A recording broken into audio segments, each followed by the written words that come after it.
Instagram 10 नंतर तुम्हाला काय होतं? तुम्हाला काय वाटतं? 10 नंतर मी लगेच स्वतःचं जेंडर परिवर्तन करून घेते का? माझे केस कमी होतात, टेस्टोस्टेरोन लेवल माझ्यातली वाढते, असं काही तुम्हाला वाटतं? तुम्ही मला असे बेरंड व्हिडिओ का 10 नंतर दाखवता? ब्रेस्ट फिडिंग करतानाचे सडक्टिव्ह व्हिडिओ येतात मला बायकांचे, लेजिड ऑनली फॅन्सच्या मॉडेल्सचे मला येतात व्हिडिओ. मी नाही घेऊ शकत नाही यार त्यांचं सबस्क्रिप्शन.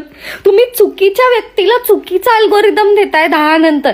त्याच्यानंतर ते कॉन्स्पिरसी थेअरीवाले येडे येतात, त्याच्यानंतर बंदच हॉरर काहीतरी एकदम गाडफाड येतं. यार एकटी झोपते ना मी, भीती वाटते यार मला. इंस्टाग्राम का तुम्ही असं करताय माझ्यासोबत? ट्रॉमाटाईज करत चाललाय तुम्ही मला. ट्रॉमाटाईज भेडी आहे का मी 10 नंतर लगेच चेंज व्हायला?